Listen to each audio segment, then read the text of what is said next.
Hi, this is Miss Bell, and I would like to show you how to access the Google Classroom.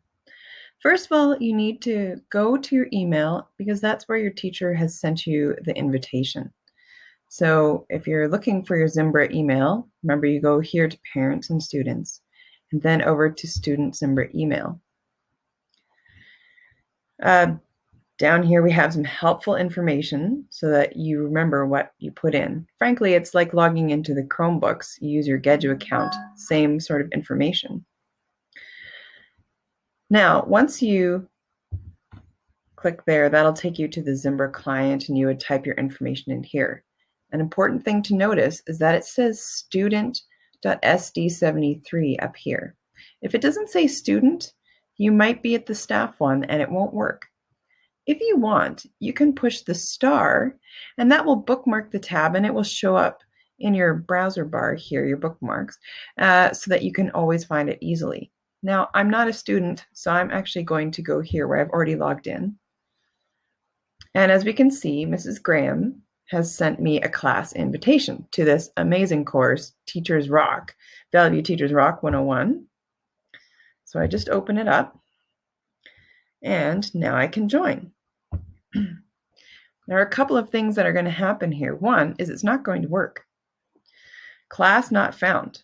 If you get this, it's probably because you aren't using your Gedu account. And it's easy to switch. So this is my personal account, and I just have to tap on it, come down here, and here's my Gedu account.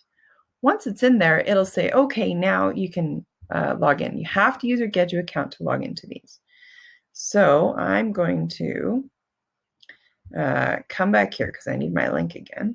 Let's close this one and let's try this again.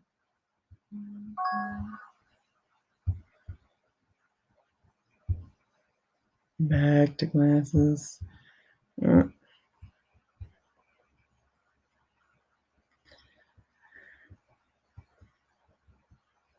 And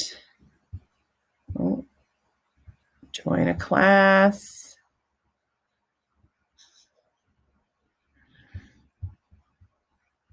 Now, if you're having the same problem as me, what you can do is you just reply back and you say, I need the course code. So please send me the course code. We need exclamation points. We're not yelling. Okay, I've received the email back with the course code. So now I'm going to put the course code in here. So QIWCCPL. And here I am. Here I am in the new course. So I want to show you what the different features are.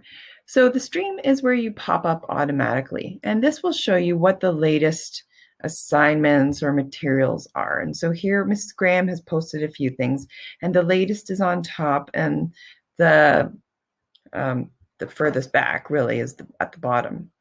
Now this symbol here means that Mrs. Graham has given me a discussion question.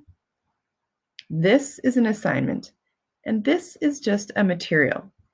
So if I click on the material, oh, here it is. She's given me some information and also a link that I can click on. So now I can go back to the class here. Oh, and here's my upcoming, woohoo, no work due soon, so that's good. And now if I go here, this is a discussion question. So what are my quirks, queries, and freakouts regarding online teaching and learning? Oh, mine is, what if it is super boring? I know other people have had this question. So that's it. That's all I have to do. Now, if there was more than one student, then I would be able to see other people's, and I might be able to make some comments on theirs. And also, oh, you know what? I did it wrong, which is okay because everybody's going to end up doing that. I can edit this. I can delete it. Yeah, I'm going to delete that because I put it in the wrong place. That's a comment to the whole class. I need to put it up here.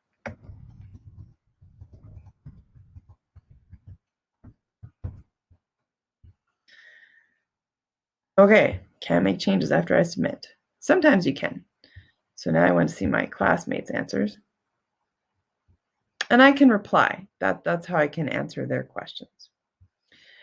And I could go back and I could take a look at mine. And I could also, if I didn't know what I wanted to say, I had a question for Mrs. Graham or a concern, I can type it in here where it says private comments. Now I'm going to go back to the stream here, and I'm going to take a look at this assignment. Now, sometimes you will have a form that already pops up for you. So here's one that's already popped up, and this is giving me some hints. So when I'm ready to submit all of my files, I can turn it in. Now I can go here and I can, let's say I've added some information to this one. So it's got my name on it already. So every student would have their name on it. And let's say I've done some amazing work here. I'm not, for the sake of our time. I'm going to highlight it. That will be my big change. All right, so I've highlighted that part yellow. I'm ready to turn it in. So there we go. I've turned it in. Oh, hang on. It's because it's in my other one. All right.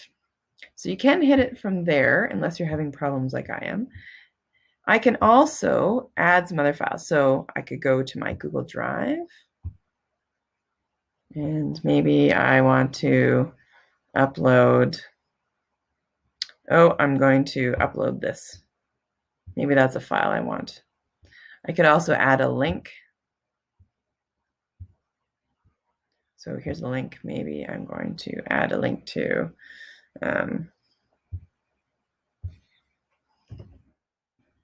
oh, there we go. That's a good one. So come back here, and my link is goodreads.com, and I'm adding that link. All right, and then I just turn in. These are all my files I'm going to turn in. So now they're submitted. Now, this is how much it's worth. It's worth 100 points. This is when Mrs. Graham turned the assignment on for us, and if there's a due date, it will tell you what the due date is. There isn't a due date on this one. Again, I can also submit some private comments if I have questions or if I wanted to tell her, oh, I've redone it. Now, if I want to redo something, I have to click unsubmit.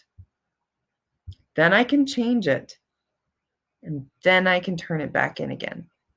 But if I want to change anything, it has to be unsubmitted. So I'm done, so I'll just turn it back in. And that, in a nutshell, is how you use Google Classroom.